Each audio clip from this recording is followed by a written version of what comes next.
¿Se escucha? Bueno, gracias por la presentación generosa, desmedida e inmerecida de nuestra parte, sobre todo de él.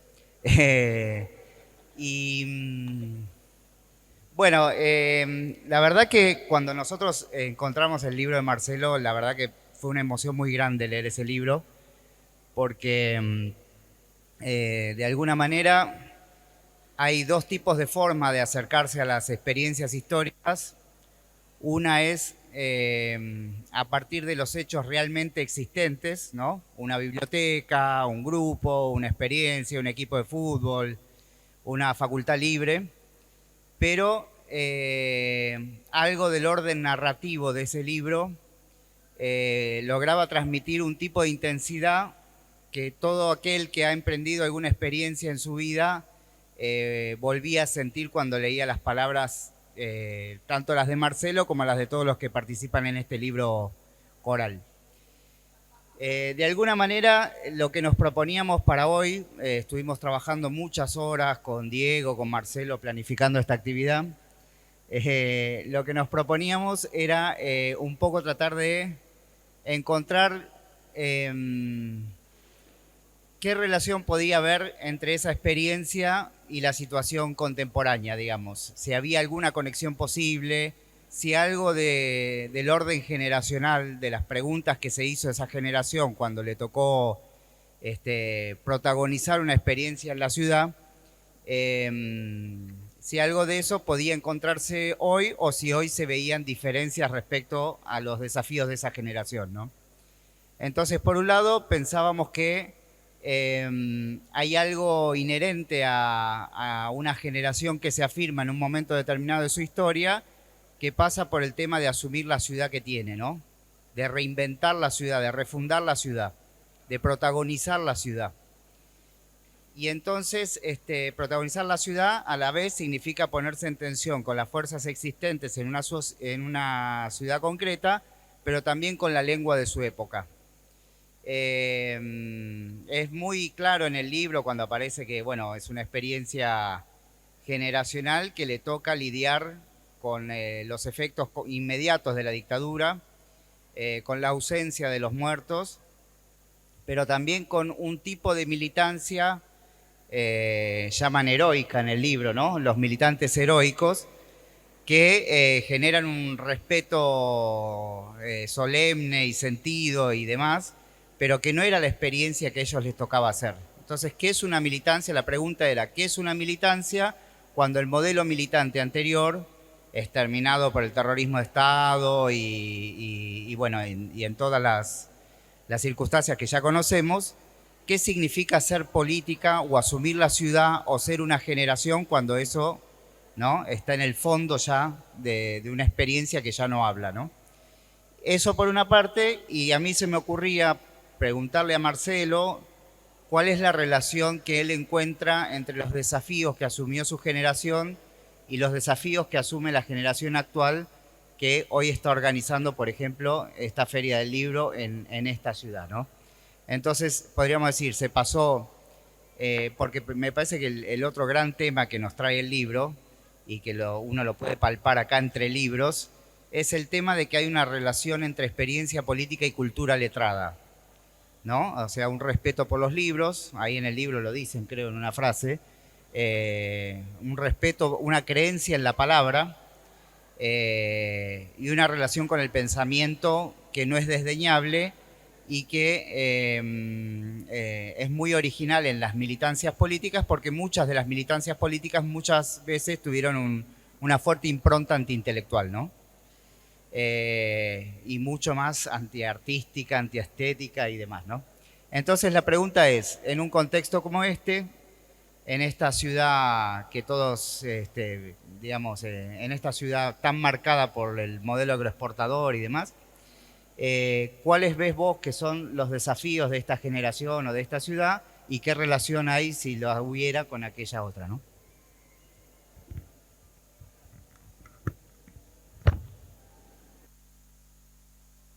Bien, ahí, ahí va mejor.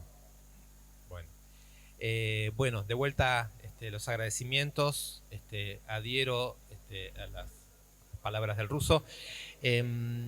Yo creo que hace un año, aproximadamente un año, vine por primera vez acá a Venado Tuerto. No me acuerdo si es un año y medio, más o menos.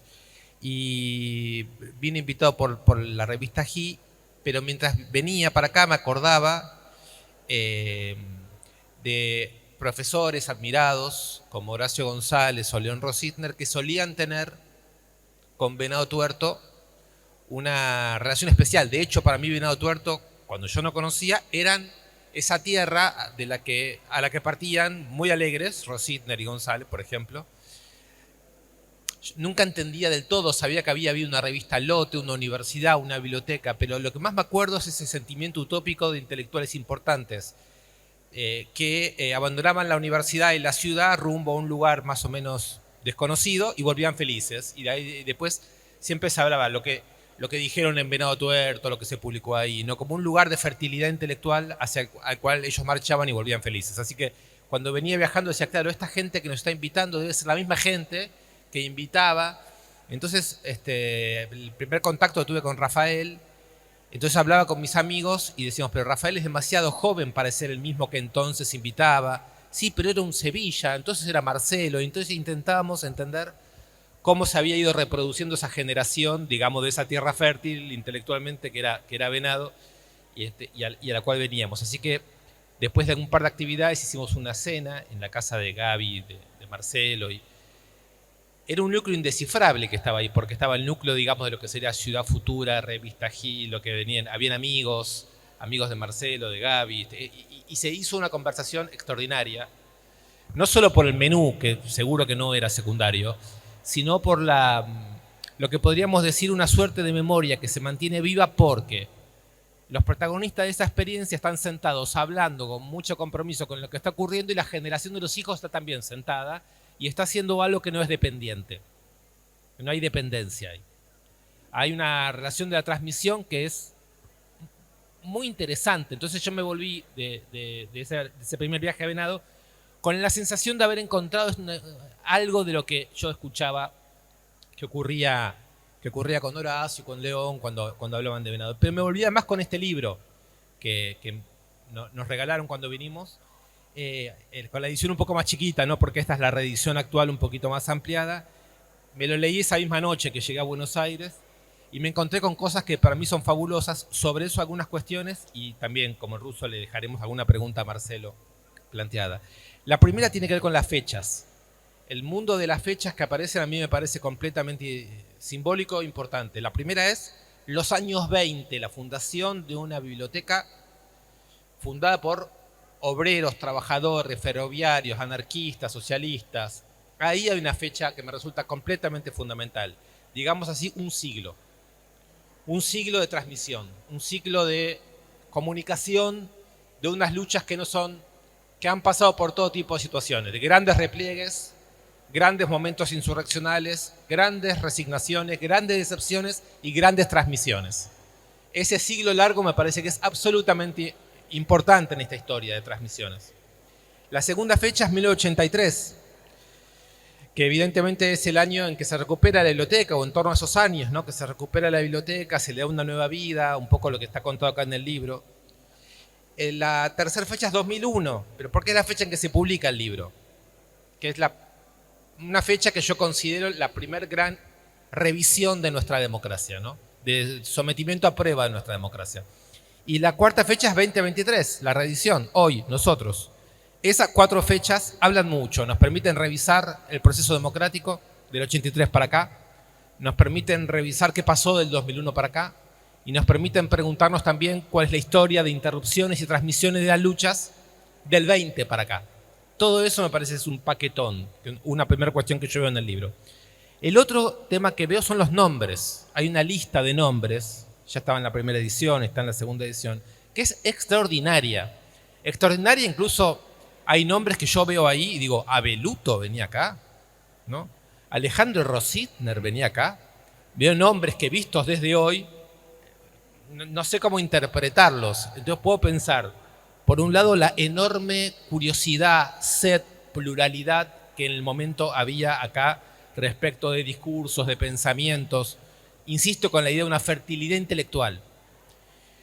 Pero por otro lado, me doy cuenta que esos nombres no están convocados bajo lo que podríamos decir la institución clásica de la universidad pública, sino bajo nombres como universidad experimental, biblioteca abierta, es decir, son nombres utópicos de instituciones, son maneras de convocar a la intelectualidad del país o también de Uruguay, ¿no? Rioplatense, que no están modelizadas por las formas institucionales que conocemos del conocimiento, de la curiosidad política, de la participación, sino que son realmente utópicas, están en una situación previa que permitiría revisar qué relación queremos tener con el conocimiento, qué relación queremos tener con la ciudad.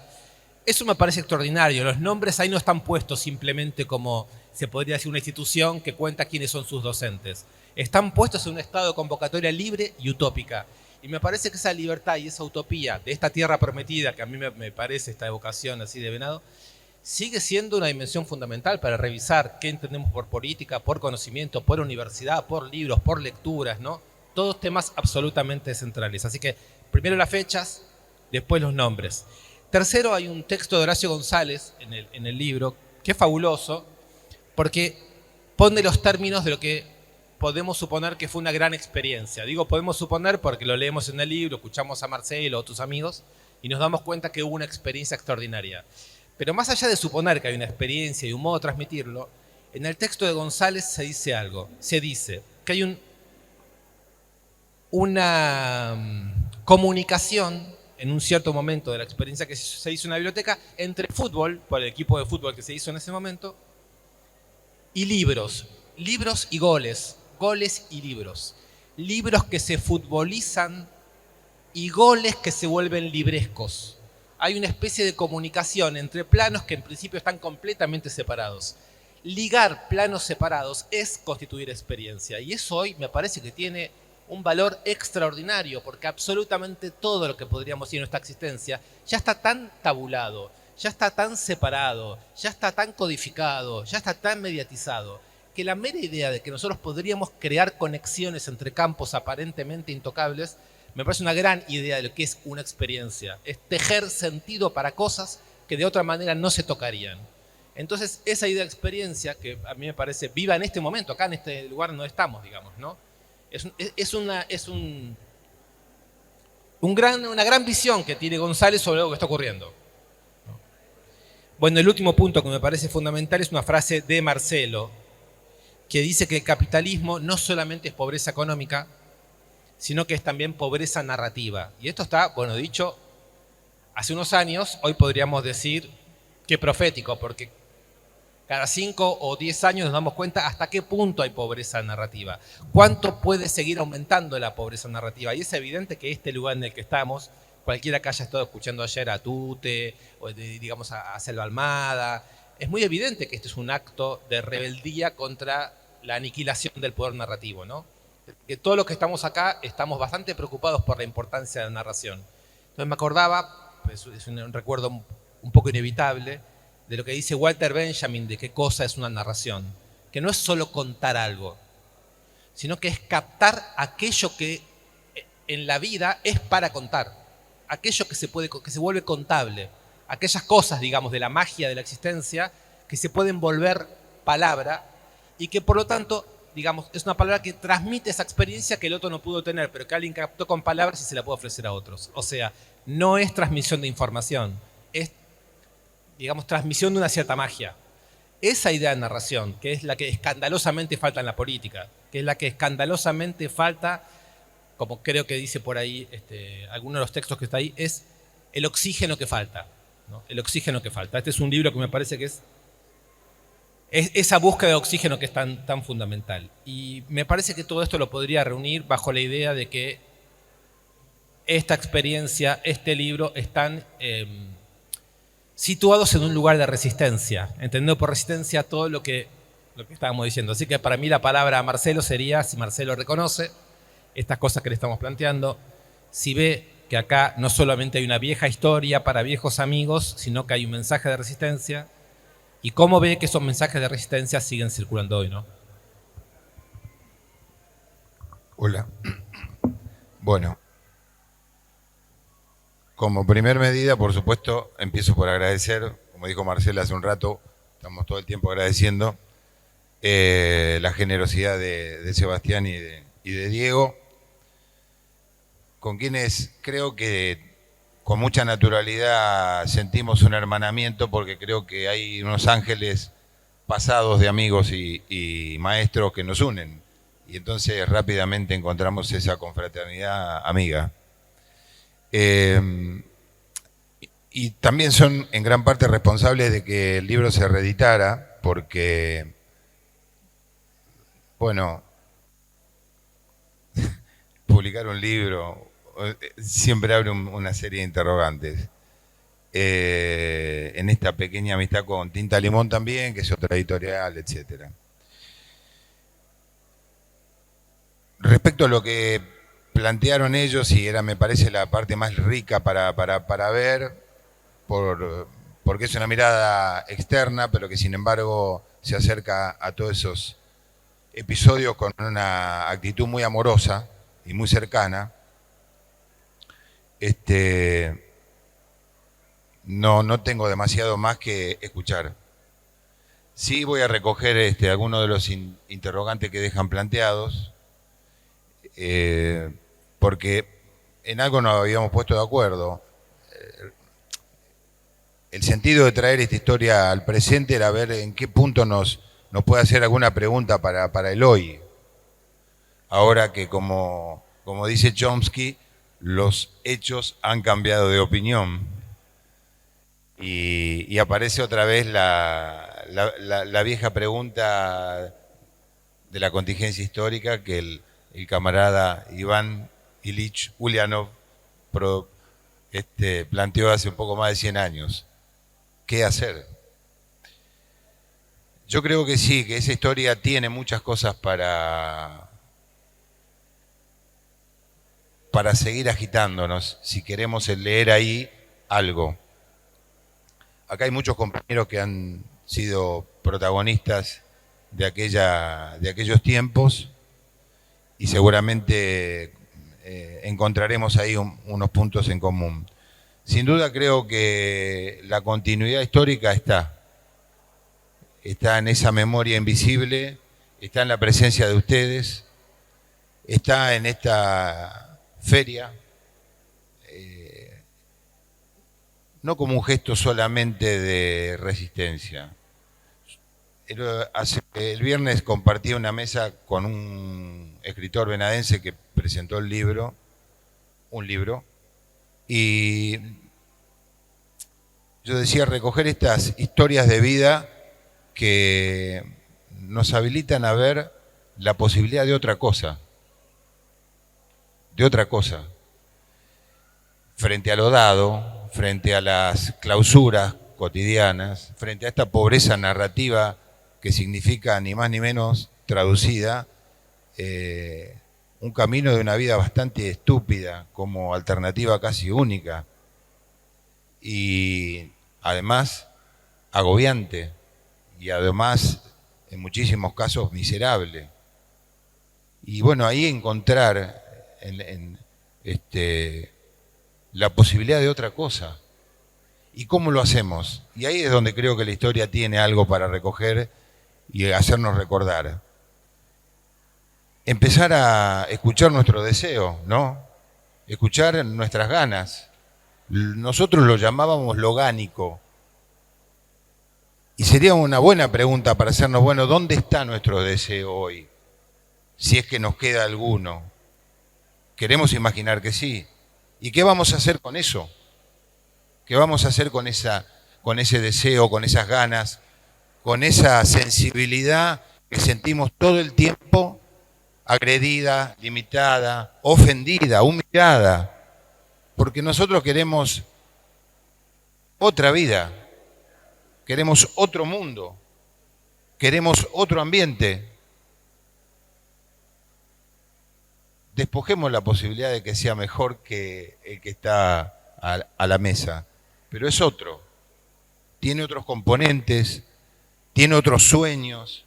No digo los sueños tontos, la banalidad del sueño, no, sueño de verdad, otra calidad de vida, no entendida en el sentido, otra vez, banal de levantar la caca del perro.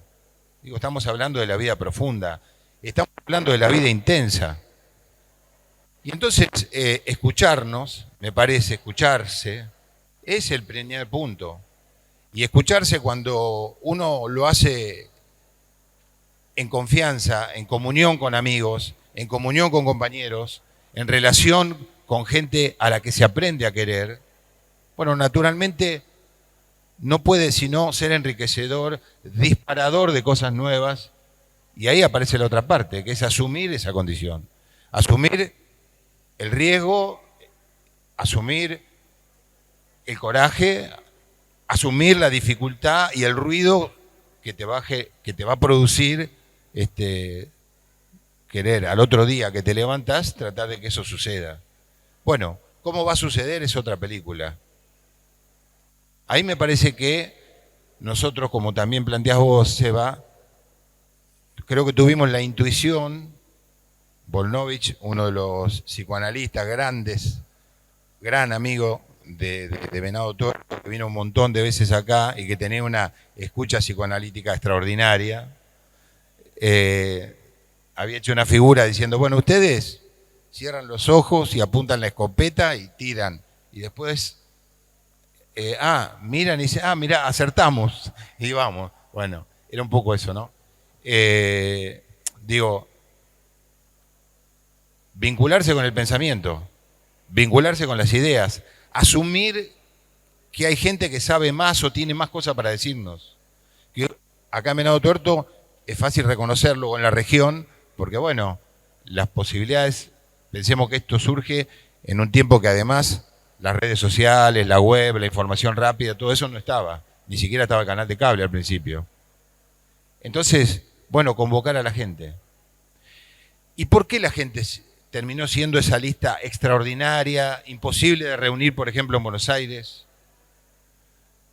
tan prestigiosa? Bueno, porque también el hilo que nos unió fue un hilo de amistad, de confraternidad, de relación, donde lo que sí efectivamente se pensaba estaba después. Por eso vino gente tan diversa, porque entre toda la gente diversa hubo también un gran maestro que se llamó Eduardo Tiscornia, que seguramente a más de uno de los que está acá lo recordará, pero en mi caso personal, nos dejó un pensamiento que fue un parteaguas. Lo contrario de una verdad también puede ser verdadero. Lo contrario de una verdad también puede ser verdadero. Es decir, se puede recoger riqueza, hay que recoger riqueza en todas partes. Después vivimos con lo que elegimos. Nos paramos donde nos sentimos más cómodos, donde creemos que está nuestra verdad. Pero en todas partes hay riqueza. Y en esa cruza, en esa mezcla, en eso que Horacio, tomando el fútbol como ejemplo, como símbolo, y lo hace jugar con los libros y los mezcla y mete la pelota en los estantes de los libros y baja los libros a la cancha.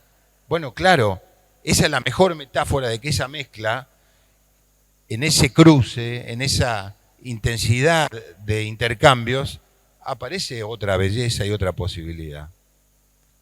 Bueno, no sé si... bueno, nada, eso, seguimos.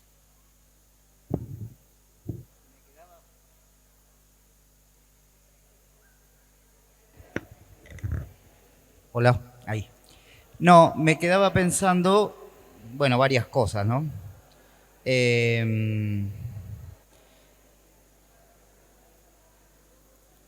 Hay un viejo tema, la biblioteca Meguino fue una biblioteca anarquista.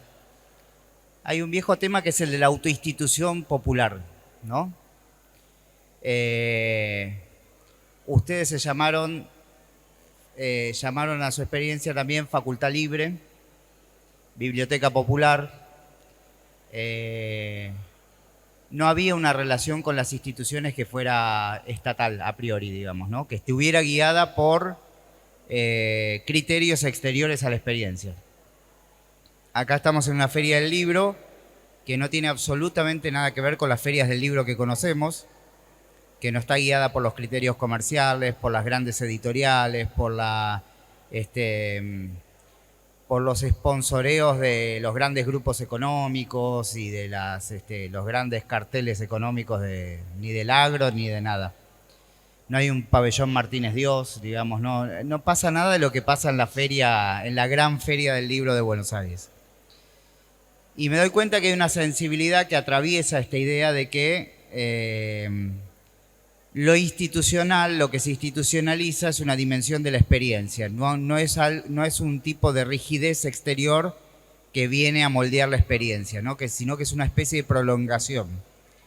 Yo creo que posiblemente inspirado por el ejemplo de la Biblioteca de Venado Tuerto, cuando Horacio González fue director de la Biblioteca Nacional, hizo algo parecido, o sea, profanó completamente una institución del Estado, agregándole toda esta capa de experiencias previas, los pasillos de la facultad, experiencias como la de la Facultad Libre o la Comuna de San Martín, etcétera. Todas esas capas de experiencia las trasladó a la institución, pero no para que la institución terminara capturándola, sino para deshacer la consistencia de la institución misma, ¿no? Y liberarla de sus ataduras y sus rigideces. Yo pienso que hay algo ahí que me parece que no está en discusión en la política hoy, ¿no? Que es esta línea de continuidad que recoge cátedras libres, grupos de experiencias artísticas, una especie de autogestión. Ayer se hablaba de la autogestión, pero no la autogestión como la entiende el neoliberalismo, que es una especie de autoempresariado de sí, ¿no? Sino que hay una idea de autogestión que es la de darse sus propias reglas, ¿no? La de tener una relación orgánica, abierta y reversible entre la regla y la experiencia. Y me da la impresión de que si uno trasase hacia atrás, podría encontrar una relación entre esta feria del libro y esa facultad libre y esa biblioteca popular en un sentido parecido a este, ¿no? En el sentido de que no había criterios exteriores que regularan la experiencia, sino que lo que había era una libertad creativa que capturaba elementos que en principio parecían fijos, un torneo regional de fútbol, y los conjugaba en una experiencia determinada por la propia necesidad y por la propia curiosidad y por el propio deseo, ¿no? Me parece que hay algo ahí.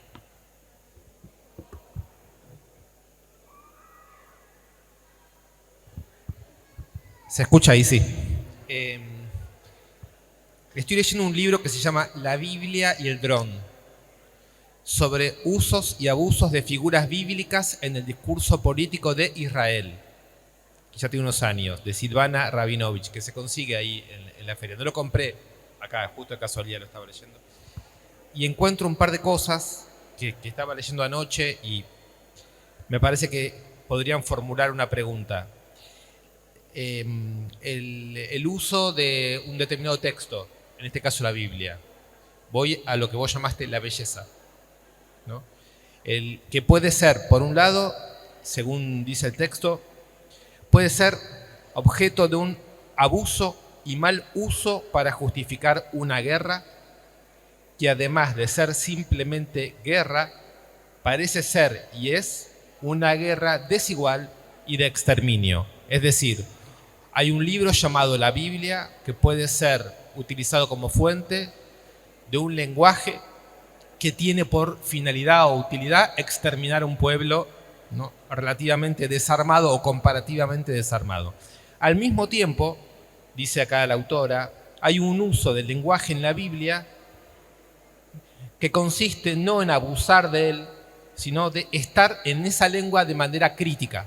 Habría otra manera de estar en el mismo libro o en el mismo lenguaje, pero ya no abusando de ese lenguaje con un fin instrumental, sino estando ahí de una manera crítica. Hay vehículo y promesa de justicia. Es decir, que habría algo en el modo en que nos relacionamos con el lenguaje que podría estar en función de una instrumentalidad y de una destrucción, o bien, si es crítico la manera de estar, podría estar en función de reconstrucción de un espacio común de otro tipo, de una idea de justicia. Y entonces acaba la pregunta: ¿qué relación ves vos, Marcelo, que hay entre belleza, libros y justicia? Entre ética y política, ¿no?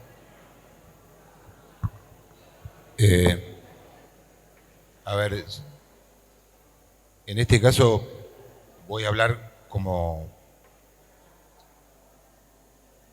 testigo de la experiencia, no como una relación íntima, cercanísima, como si todo se va. En el fondo y en el principio, la única o la principal motivación era para nosotros vincular el libro, el elemento libro y por supuesto su contenido con la mayor cantidad de gente posible. Porque bueno, también hay que ponernos un poquito en lugar. Las bibliotecas todavía tenían esa áurea de cosa solemne, cerrada, recoleta, y para nosotros los libros, las palabras, eran los sumos sacerdotes, las sumas sacerdotisas de la escena. Y eso no tenía mucho sentido si esa herramienta no se ponía en contacto con la mayor cantidad de personas posible. Punto de partida entonces para por qué pensar en que ese deseo que comienza a ser liberado, esas ganas que comienzan a ser escuchadas, no pongan o no traten de poner en comunicación una cosa con la otra. La idea en definitiva era esa, original, ¿no? Que el libro fuera popular, que saliera del encierro en el que nosotros sentíamos que estaba, porque creíamos profundamente que detrás de eso, y probablemente a lo mejor era una creencia vana, una ilusión, había una posibilidad de mejor vida, había una posibilidad de verdad, seguramente una posibilidad de belleza, y esa belleza seguramente podía tener un índice por lo menos de transformación personal, porque era como había y sigue operando en la vida íntima y personal de cada uno, en la experiencia propia. Esa idea era la que queríamos reproducir. Así que claro que la hay, o la había, por lo menos en la manera de que todo aquello fue muy intuitivamente, pero a su vez muy pulsionalmente llevado adelante. A mí me parece que hay otro dato también. Hoy el tema de la narrativa, bueno, el filósofo coreano acaba de publicar un libro sobre la narrativa, porque la inteligencia artificial amenaza reemplazar una narrativa por... Y es una verdadera tragedia, claro. Bueno, por eso, como al principio de la charla, ¿qué hacer? Anoche hablábamos de encontrar otra vez, reinventar nuestro propio lenguaje. Bueno, para eso lo primero que tenemos que, creo, es asumir que el lenguaje que tenemos no nos alcanza, que estas palabras que escuchamos todo el tiempo no nos conmueven más, que nosotros también estamos de alguna manera fatigados de sentido, de un sentido que claramente aparece insuficiente para interpretar la vida que queremos, para que podamos asumir el dolor de ser humano en medio de la posibilidad de ser feliz, aunque sea de ratos. Bueno, asumir esa cosa, no dicho pomposamente, sino en la vida cotidiana. Dijera León, en cómo somos con el dinero, en cómo somos con nuestros hijos, en cómo somos con nuestras amistades, con nuestro vecino, y en cómo somos con el sacerdote, con el dueño del negocio, etcétera, etcétera. Bueno, cómo tramitamos ahí esa otra gran cosa que creo, ahí sí, me parece fundamental. Nos planteábamos, a ver, voy a hablar en términos personales, me planteaba que cada una de esas ideas, que cada una de esos señoras y señores que enriquecían el auditorio, bueno, tuvieran una intervención en mi vida. Digamos, me habilitaran una transformación hacia lo que yo quería hacer. Porque si no, ¿qué sentido tenía? Entonces, el pensamiento, pero el pensamiento vivido. El pensamiento vivido, puesto en práctica. Era también otra verdad de circulación interior, que tomábamos la vieja frase de escucho tus palabras, pero también veo cómo te atas tus zapatos, los cordones de tus zapatos. Escucho tus hermosas palabras, pero miro cómo te atas los cordones de tus zapatos cuando todavía tenían cordones. Bueno, el pensamiento, pero el pensamiento vivido. Es decir, había una interpelación de transformación.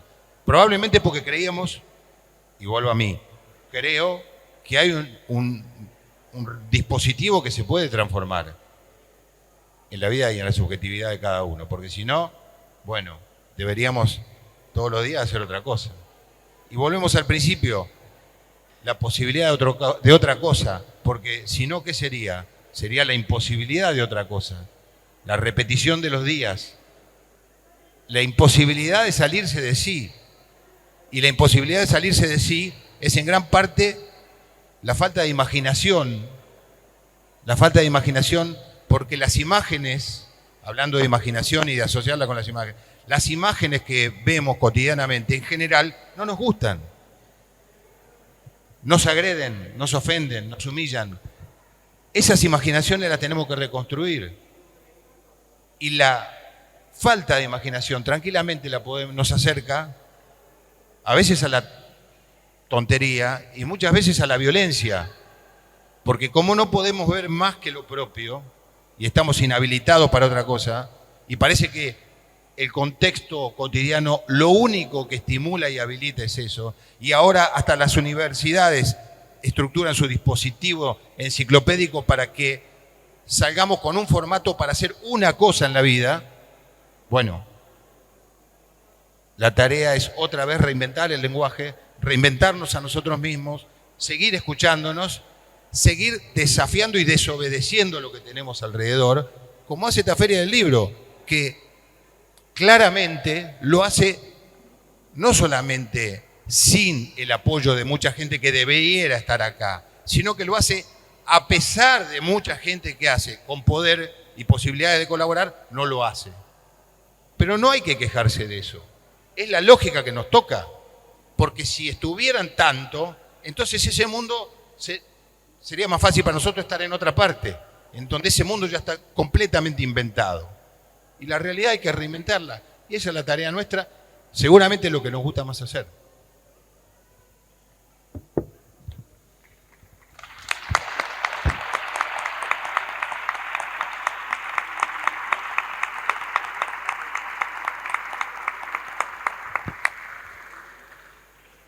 ¿Estamos bien de tiempo?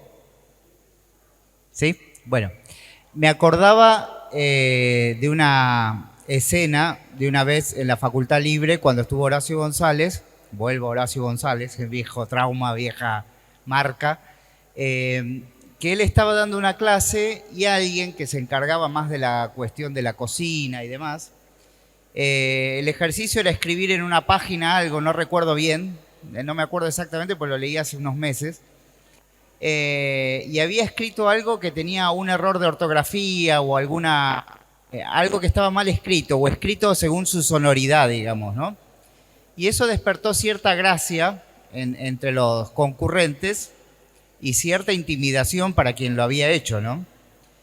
Y Horacio González aprovechó ese hecho diciendo que esa casualidad permitía poner en discusión cómo somos hablados por la lengua. ¿Por qué las reglas formales nos estructuran el lenguaje y no el uso concreto, el valor de uso de la lengua para comunicar, ¿no?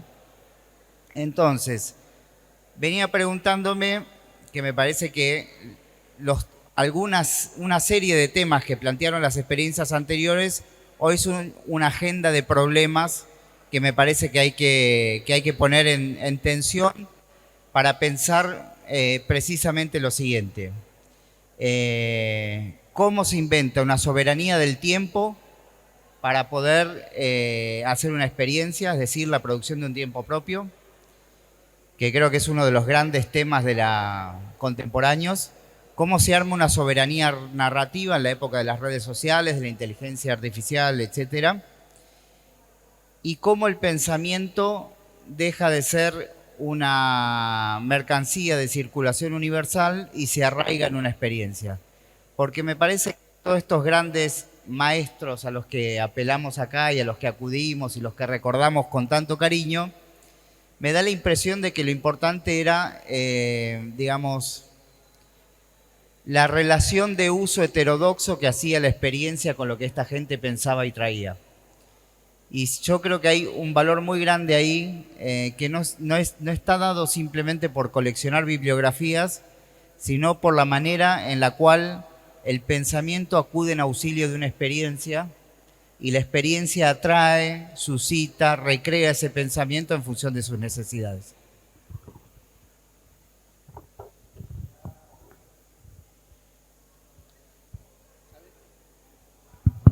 Sabes que recién, cuando te escuchaba lo que estabas diciendo, me impresionó cómo lo dijiste.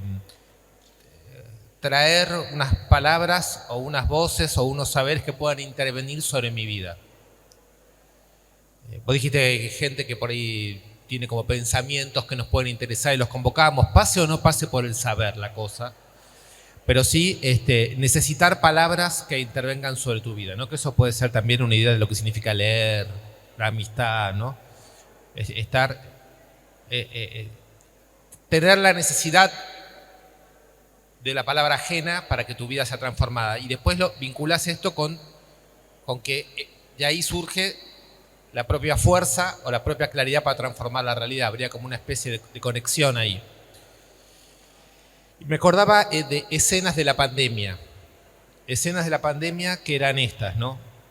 Perdón por la referencia mínima personal, pero me acuerdo.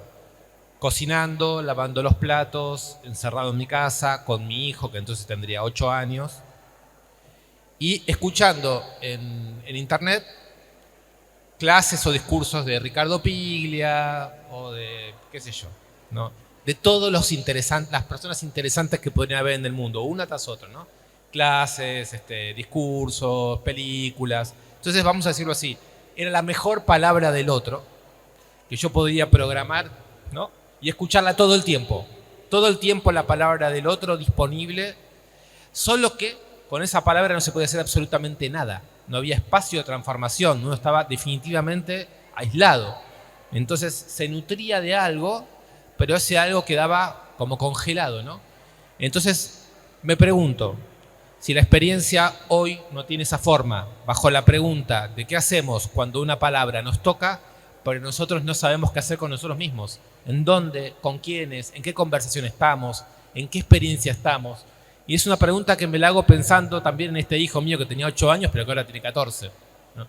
Y me sigo preguntando cuáles son las condiciones de experiencia para una generación que me imagino que tiene que dar unas luchas distintas, porque les toca otro mundo técnico, tecnológico, político, un estado de amenaza permanente, ¿no? De un mundo del estado de amenaza permanente. Y me preguntaba eso, ¿no? Una palabra que está muy cercana, muy disponible en principio, ¿no? ¿Cómo circula eso ahora, no?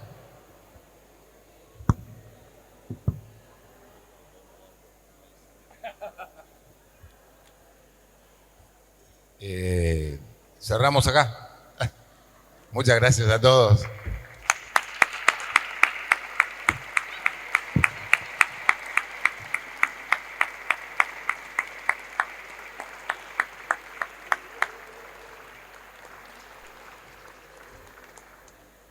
Hola, bueno, agradecemos a Sebastián, a Diego y a Marcelo y recordarles que el libro, la segunda edición de la Biblia es Historia, está en el stand de Ají Ediciones. Pueden pasar por ahí. Gracias.